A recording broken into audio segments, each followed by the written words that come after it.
Here are 9 rules to follow if you want to minimize belly fat. And number 1, stop winging it. Remember this: data eliminates drama and directs decisions. Most people, they have zero data on what they're doing and they feel like they're eating clean and wondering why they're not getting results. But here's the reality. Number 1, you should track what you eat. If you're not finding out how much you're eating, you're never going to find out where the gaps are. You're never going to be clear on what supplements might actually be beneficial, what foods you should be eating, even how your body reacts to certain foods. So you can make this very simple. You can use an app like MyFitnessPal, Chronometer. Any one of these things can work. Heck, even inside of our coaching, we actually have an AI food analyzer where you can take a picture of what you're eating, and then it actually subtracts off of the macros that we recommend for you. So you have the precision of tracking your macros without the headache of actually having to do it. But what we need to understand here is eating clean by itself is not enough. Tracking, it matters. Protein matters. The right macros, they are going to matter. And that's how you get lean, and that's how you stay lean. And more importantly, when you track consistently, that's how you find out what works for your body. And once you do it, frankly, you learn more than you would from most textbooks from 30 days of tracking. So ultimately, you can be precise and track what you eat. That's going to give you the most clear-cut picture on where you need to go. Number 2, eat the same foods on repeat. You need consistency before you optimize. A lot of people wing it and then they start to miss meals and they overeat another one later on. If you think about it, if you can eat the same foods on repeat 80% of the time, that is going to simplify your life dramatically. Frankly, that's what I do. I eat basically the same things for breakfast. I have the same workout snack. In my lunch, I use a meal prep company. That means when I knock out 75, 80% of my day already with things that are fully dialed in for me and for my goals, that means when I'm having dinner with my family, I can have more freedom and flexibility to live my life, but also look, feel, and perform at my best. So ultimately, you've got to stop winging it. Most people who wing it, they're on track 4, maybe 5 days out of the week. 4 divided by 7, that's a 57%. And so think of it this way. If you're dialed in Monday, Tuesday, Wednesday, Thursday, that's 4 days out of 7. Because you're off track and haven't eaten whatever you want on Friday, Saturday, Sunday, you're operating at an F level, 57%. You can't expect B or A level results if your implementation is that of an F, right? It's just logical. So simplify things. Eat the same foods on repeat, and you can still have a buffer to eat many of the foods that you love. Number 2, avoid empty calories and foods that you struggle with when it comes to staying on track. Quick example. I see so many people who say, I eat clean, but then I review their diet and they're adding tons of additional fats. Especially now with the Make America Healthy again, we're seeing more beef tallow. We're seeing people cooking with a lot more fats, which may or may not be actually healthier, but they're thinking because it's a better option than having fried food that it's not going to have an issue. Ultimately, it does come down to calories in and calories out. So if you're cooking with a ton of additional oils, using a ton of sugar bomb condiments, heck, even if you're eating things like nuts that are extremely calorie dense and hard to manage, then you can easily be eating healthy or doing things that seem right, but you're having a ton of empty calories, putting you into a fat surplus, leading to fat gain. So a few things to consider. If you want to use some fats, cool, actually measure them out and you will see the difference in how much you're probably using versus what an actual serving is. Use more sprays. Try to use the ones that are propellant free. That can be a great way to have some of the lubrication and flavor that you need directly from fat and go from there. And of course, condiments. Look for things like G Hughes. Those have great low sugar variations of many of the popular condiments that are out there. Now, I did mention nuts. It's not that nuts aren't healthy. They're great. But you know what?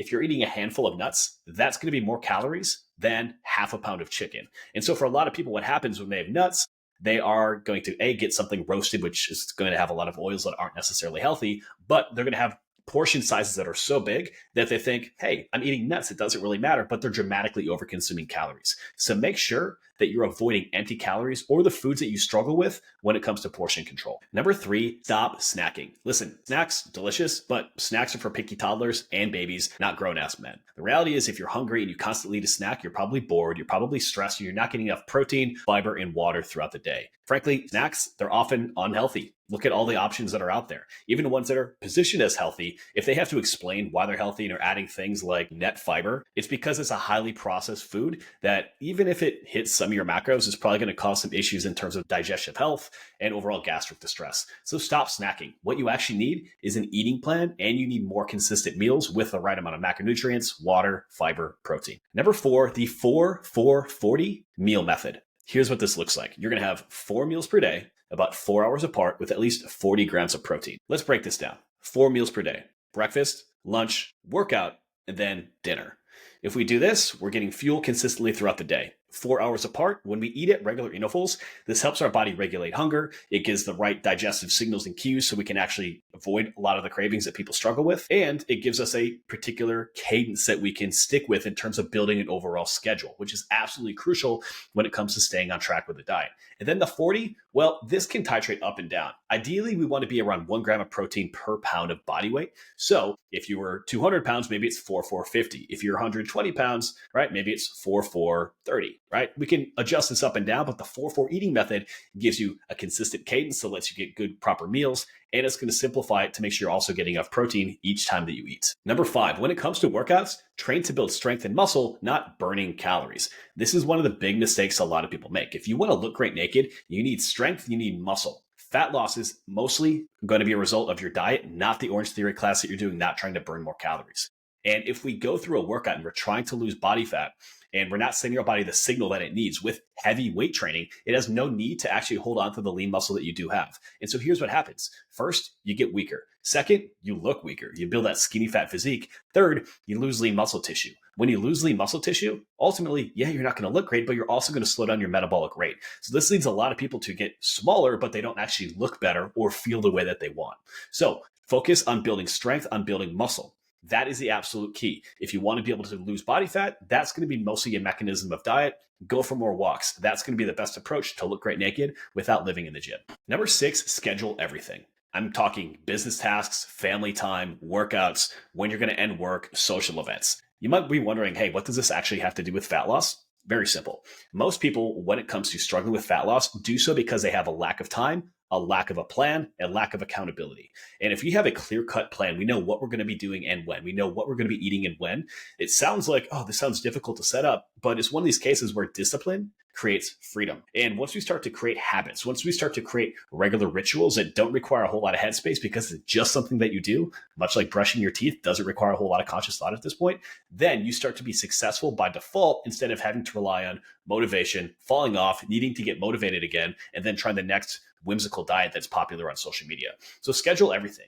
This is absolutely crucial, not just when it comes to fat loss, but frankly, overall productivity throughout your entire life. Number 7, automate, delegate, or eliminate. This is a business principle that I apply directly to diet. So here's what it means. If you can automate a task, do it. For example, have foods on auto ship or use Instacart for your groceries. If you can eliminate it, great. Kill it. Meaning if you have foods, if you have habits that aren't serving you, get them out of your house completely. And don't give me that justification that this is my kid's food. Listen, if it's really unhealthy, should your kids be eating it anyway? Probably not. And then third, delegate it. If you're struggling because you make so many decisions throughout the day, that's why you hire an expert. Delegate decisions to somebody who's going to put you on the right path of success. It's going to be absolutely crucial. Most people struggle because they have so many decisions to make throughout the day that they feel overwhelmed. They get to the end of the day with food and they say, you know what? Fuck it. And they're off track. Automate your meals, automate decisions, automate a meal prep company sending you things on a regular basis. Eliminate foods that are a struggle. And finally, delegate it. If you're not sure what to do, or you've been spinning your wheels for 3 months, 6 months, 12 months, 3 years, trying to lose that same 15 pounds, it's time to delegate it out. Stop wasting your most precious resource and going absolutely nowhere. If that's the case, head over to bachperformance.com/coaching or check out the description below. Number 8. The morning power hour. No, I'm not talking about the drinking game, the power hour. I'm talking about getting up before everybody else in your family, drinking 20 ounces of water, maybe having a coffee, and going for a walk.